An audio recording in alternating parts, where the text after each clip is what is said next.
Hey everybody, and welcome to this week's edition of a double feature. Sorry, we're a little late with these videos. We had technical difficulties.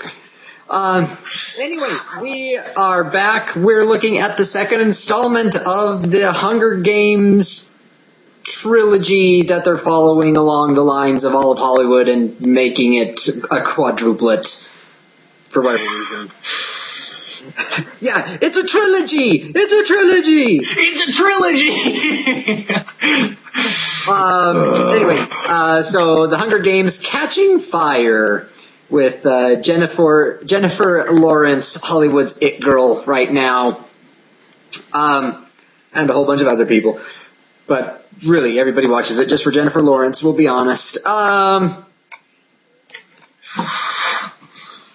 Tis true. Okay, so, Thane, I get the vibe that you liked the film a little bit more than I did. Yeah, just a touch, maybe just a hair. Just a little bit. As you were talking about social commentary and all of that stuff, fair, fine, yeah. Okay. I'll go on that with you. So let me ask you this question, stepping away from the movie, to sort of the philosophical points you were talking about. Sure. To what degree do you think unity in a country is important?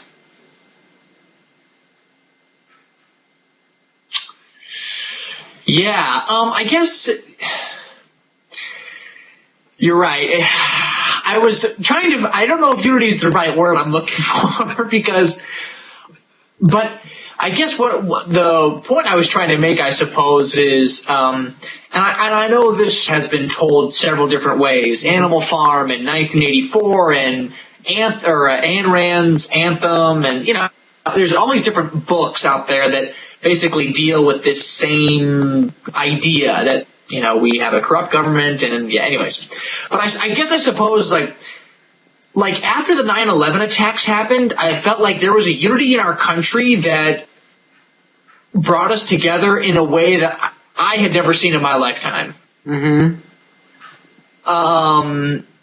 And my parents were like, oh yeah, we get in these moods when bad stuff happens to us, like Pearl Harbor and all that, and so it got me to thinking that maybe this film had some sort of a commentary on that, one of those moments where we get united as a country, and then because we're united trying to fight an evil, maybe we don't realize that we're not fighting the evil that's on the home front, which is our government.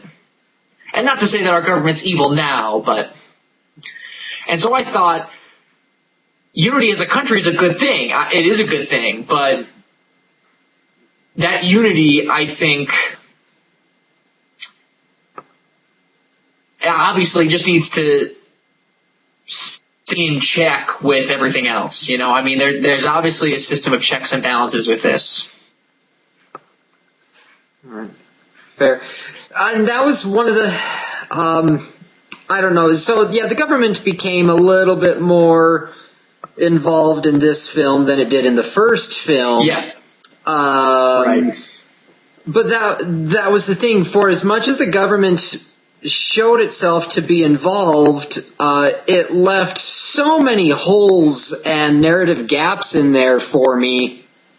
I was just wondering what in the world was going on. So, for example, when they're in District 12 at the beginning of the movie, President Snow is there, and he shows Katniss this film that he took of her and her secret boyfriend hugging, and he's giving the threat. Yeah. Where was the video camera for that? Do they have flying video cameras around this place? If they do, we already get the idea that the TV that we see in this is already state-sponsored television anyway. Right. So what in the world is going on, because they keep showing all of these images of what's happening on the TV. Who's running this show? Is it Snow? Is it just some other agency? Because they said, yeah, the broadcast cut out, like, right here, and nobody saw whatever happens next. And I'm like, why not? If you have hidden cameras everywhere, what's going on? Well, I wish I could reassure you and say the books are better, but I didn't like the books for. I know I'm going to get a lot of hate for this, but I feel like the movies are doing a better job than the books did. The books were all over the place, and I just had a hard time reading them. I really did. And I was just like, what is going on? Especially the third book. I'm really curious to see what they're going to do with the third movie, because the third book is absolutely terrible. Just so bad. So, but yeah, you're right. I mean, there's a lot of gaps, and I guess there is some exposition through the book that kind of explains things here and there, but I don't really ever remember there being a broadcast organization. I don't remember any of that kind of thing. I think there's just a lot of like Big Brother assumptions, like, oh, Big Brother's watching, and Well, and that's the thing, because if President Snow can see her talking to her boyfriend in close-up on the street in District 12, how can he not see all of these people plotting against him, presumably in the Capitol, in their apartments where I don't know. I don't have an answer to that. Or why doesn't he see them like talking when they're at Ruse District, whatever that is, and they're now up in the attic? What's to keep him from having hidden cameras there? I don't have an answer to that. It just seems to me like it's a convenient plot device. Yeah. No, I'm with you on that. I am. And like I said, like, I thought the movie was better than the first one. I feel like the first one had some issues, and especially their cinematographer. Oh my gosh, he had this shaky hand going on the first movie that drove me nuts. But I think that is what's so interesting to me. For whatever reason, this movie did so well at the box office. I mean, it destroyed at the box office. And it's about children killing children. Well, in this case, it's not quite as bad as children killing children. I guess that's true. They're a little more grown up in this one, I suppose, but still, instead of, I really didn't give you a lot to work with in terms of a film review, other than the fact that it was better than the first one. I was just so fascinated when I went to boxofficemojo.com and was just looking at the numbers, and I was like, oh my gosh. Iron Man 3 was hugely successful because it followed the Avengers, and the Avengers was very successful, and wow. But then, Games number 2, gosh,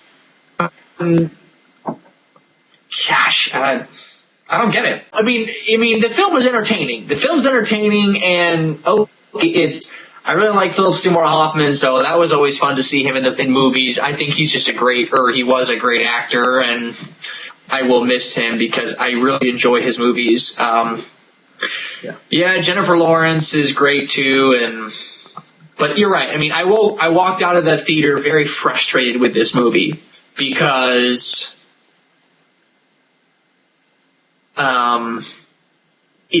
there are just so many things about this film that just make sense. None of their choices make any sense at all. Oh, go ahead. No, I was just gonna go off about this entire end thing when Katniss is on the plane or the train or whatever, and like, oh yeah, you're the symbol, and we're all in this together, except we weren't going to tell you for your protection. And you're like, are you nuts? Nobody thought this one through. No, if you're in a death match with somebody, you tell that person. Whatever. Yeah. The biggest thing that really frustrated me was when, Katniss shoots the arrow and blows the dome up, right?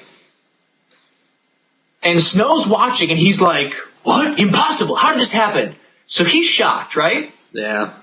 And then you've got Philip Seymour Hoffman, and you got the other trainer guy, whatever his name is, with the long blonde hair.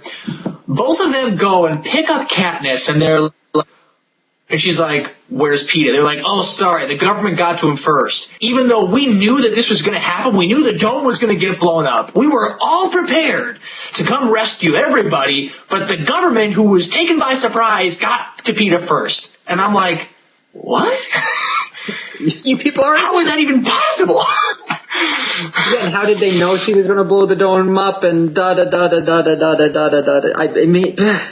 I really have no idea what in the world is going on. And as far as I can tell, neither does whoever's writing this script or who's filming the movies. They're just like, let's put this up on screen. No, that is true. And I think, you're right. I think one of the hardest things for me to swallow as well was sort of at the end when her and Peeta get separated as they're like making the coil and stuff. She goes to shoot that guy, and he's like, "Katniss, remember who the enemy is." And I'm thinking, Katniss could have killed you, and all it would have taken you to do has been like, "Hey, we're actually part of District 13, and you're on our team, and we're all together. We're all going to live. Don't shoot me." To make things really simple. But instead, they keep her in the dark, and she's like the most messed up of them all. Sort of kind of messed up. I don't know. Like I said, her character in this film made not a lick of sense. And at the very beginning, she's like suffering from delusions and PTSD, hyperventilating whenever she even shoots an arrow at any living thing. And the next scene, she's like, "I'm going to go kill somebody."